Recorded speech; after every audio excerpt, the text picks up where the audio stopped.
that are going to address the issue of commercial losses. We put a lot of emphasis on the menace of illegal connection of electricity. And on this one, I want to appeal to the public generally to first and foremost understand that it is unpatriotic, it is illegal, and indeed risky for one to engage in illegal power connections. I want to appeal to the public that it is more beneficial not only to themselves as individual consumers, but also to the country as a whole, that we follow the right channels when seeking electricity connections, be it in our households or in industries or workplaces. On this, we shall be working together jointly as a ministry, as Kenya Power, and also as public, so that we get to understand that in the long run, we are better off following the right channels and procedures when it comes to matter electricity connection. Thank you. Okay, well, my name is Trevor from Kplc. Initially, before you ascended to this position, you are very vocal about the frequent power blackouts. Now you sit at the helm of the office. Maybe, do you mind telling us about the blackout on 30th of August? You know, it is true, indeed true that I've been vocal on power blackouts, just like every other Kenyan. And I'm not here to tell you that now blackouts will be a thing of the past. No. What I am here to tell you is that we have put in place measures and systems that would first and foremost mitigate against the blackouts. But if they happen, that there would be a system to respond swiftly to the blackouts and restore power in the shortest time possible. Okay? What happened on Friday, I think I said it before I traveled out, that there was a technical hitch in the grid. Okay? Specifically in Soswa. Yes. In Soswa, there was a malfunction of one of our equipment at Soswa station, which our very able engineers, team of very competent engineers, responded to swiftly. And you can actually agree with me that power was restored in a record time for the first time. Okay? So we intend to invest more and more in these systems and processes that will enable us to respond to such eventualities whenever they occur. Whenever they occur. What I want to assure the public is that we have got a competent team at the ministry and at Kenya Power that is going to take care of their interests. It comes to reliable, clean, and safe electricity supply. When someone says you, they obviously want to know about the cost of power in the country, and we've had this conversation where IPPs have been, the National Assembly and other stakeholders have been trying to renegotiate the prices that IPPs charge for power. What's your take on that? How far are we with that, and how soon should we see the cost of power go down? Well, the cost of power is, of course, a major concern only to Kenyans, but almost everybody else in the region. What we have in place is a strategy, okay, in the short, medium, and long term to deal with the matter of the cost of power. In the short term, and I've said very much, I think I will start by saying that the government, of course, takes serious note of Kenya Power's strategic role within the Ministry of Energy and in the country generally, in terms of its mandate of providing reliable, adequate, and affordable energy. Okay, and therefore playing the role of an enabler to sustainable economic growth and development. In recognition of this very critical role of Kenya Power, today I made my inaugural visit to Steamer Plaza, where Kenya Power is seated. I'm sure you know. And I had a meeting with the board of directors, led by the chairman, Madam Masinde. Okay, the directors and the senior management team, led by the managing director, Mr. Shiror. And later on, I had a chance also to address employees, a number of them. Okay. And thereafter, again, I had a chance, together with my team, in the PS, to visit the National Customer Call Center at Stima Plaza before we drove to this National Control Center in Dandora, as a way of getting understanding of what goes on. The board of directors and management, of course, appraised me on the Kenya Power and Lighting Company 5-year strategic plan, complete with its current level of implementation. This was meant to help me appreciate the company's work and its alignment of strategies, policies, projects, and programs in support of various national, county, and sectoral strategies, policies, and programs. Now, the engagement also delved on the various challenges experienced, which are normal, I'm sure you know, which are experienced by the institution, and legislative, policy, and operational initiatives that have been put in place or over which they are seeking support from other government agencies and departments to enable it to address them in a manner that resonates well with the aspirations and expectations of various stakeholders, and especially the consumer of Kenya Power product, which is electricity. As the interface between the ministry and the energy sector generally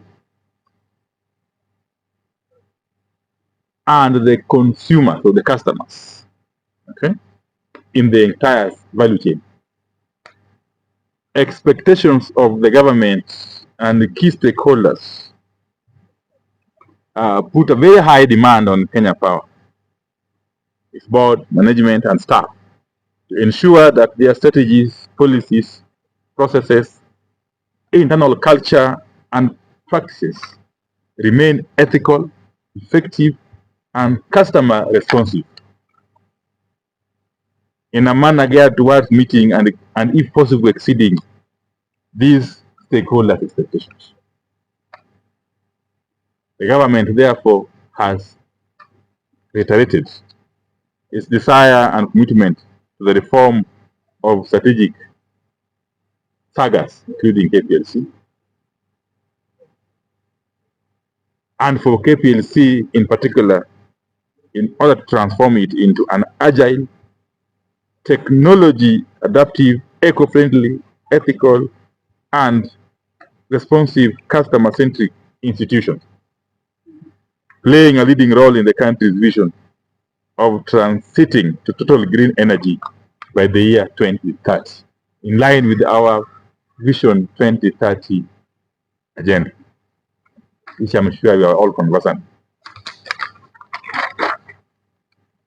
And of course, whilst I noted and commended the board and the management team and staff for the good work so far done, they are doing an excellent job, both at Stima Plaza and in the field, including this National Control Center. I did direct the board, as a matter of urgency, and of course senior management, to embark on institutional reform partly and report back to the ministry on a number of areas, which I will just summarize. Okay. One is on the area of improvement on operational efficiency, liquidity, and balance sheet to strengthen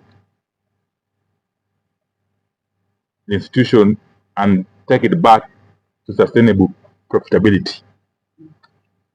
That we agreed, and we were very, very practical steps that the management and the board are going to take, and are taking already towards that goal.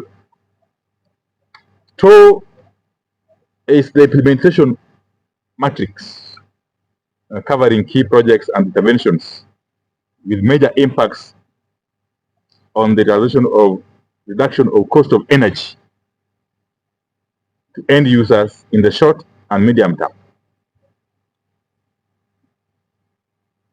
This matrix, of course, will include project challenges, resource requirements, timelines for completion, accountability, and expected outcomes. Three is on the area of technical and commercial loss reduction strategy, with timelines to reduce the current loss levels, which we know is about 24%. I think if we can bring it down to the allowable level of 19.5% or thereabouts, within 3 years, it will be fine. A report on technical, operational, human capital capacity of not just the National Control Center, but of the entire organization. We did agree on that, because as you know, this is a very, very sensitive and strategic institution that requires to be optimally staffed. It requires to be resourced optimally at all times. So we agreed that we shall look at the gaps where they exist and what measures we can take to fill those gaps. Okay. There's also number 5, which is the issue of customer service improvement strategy. We took quite some time at the call center, and I was impressed, by the way, by the kind of infrastructure that we have in place. I am sure a number of you are aware of the Kenya Power Lighting call number, star 977 hash. Or if you call directly, just call 971. And they will capture whatever issues or concerns you have, and they will cascade them to the relevant offices and persons, and they will be attended to by those responsible officers. We want actually to have that system reinvigorated, and to have that process of engagement with the public made more efficient with time. Okay? And if it means employing more resources or deploying more resources, we have to do so, so that the customer or the people remain at the center of our strategy, through and through.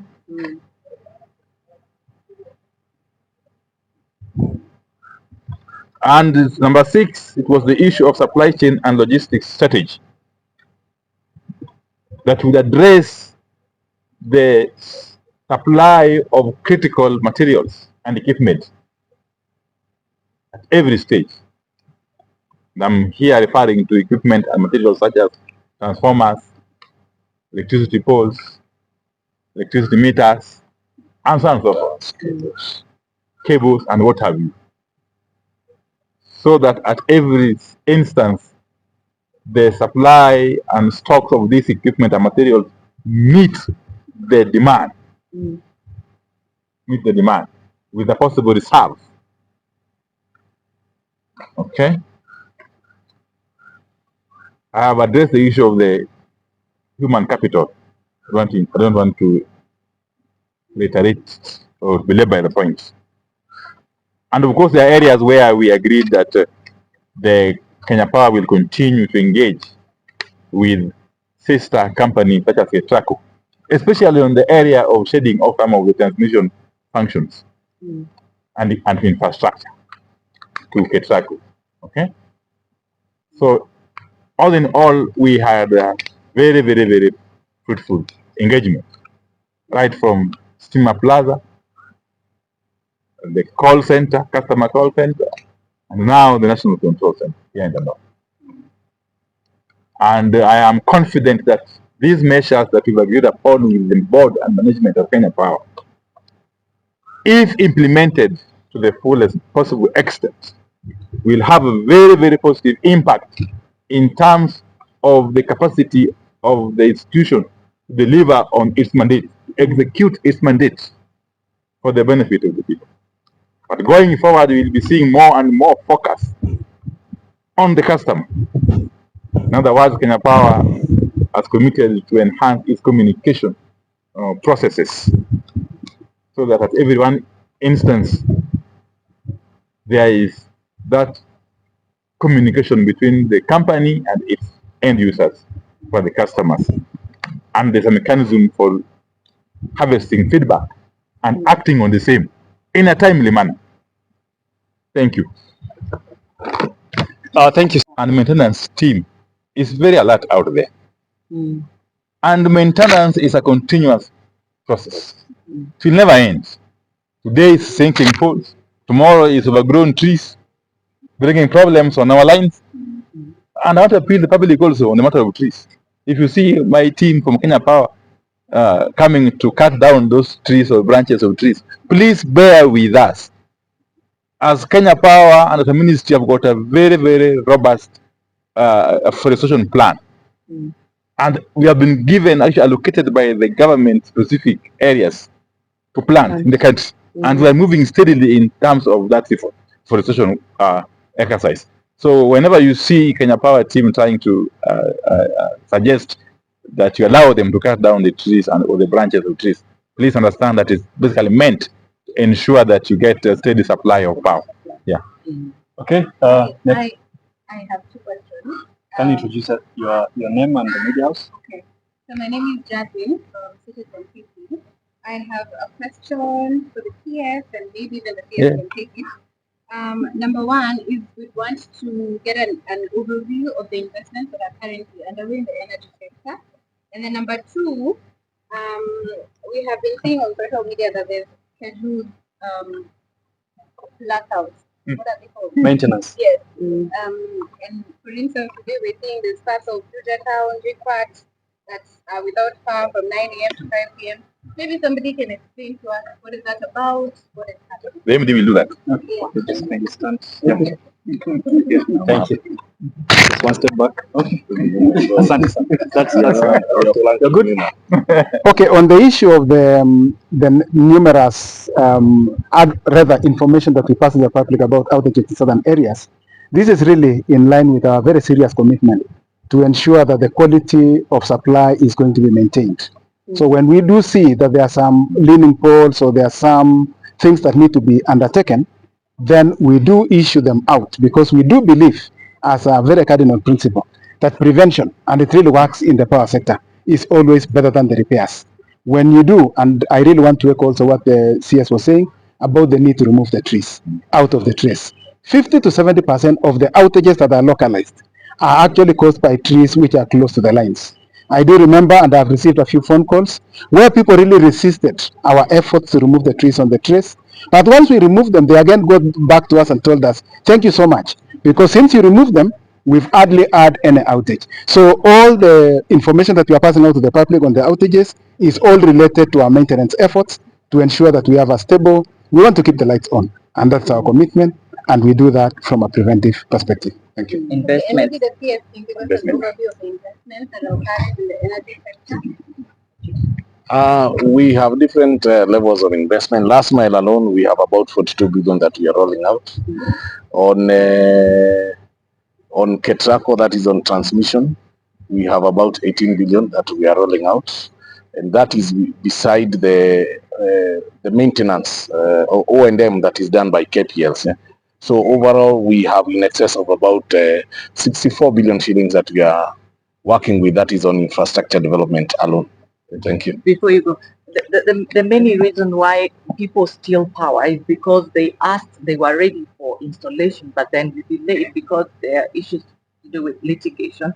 So that's why they do illegal connections. What are you doing about that?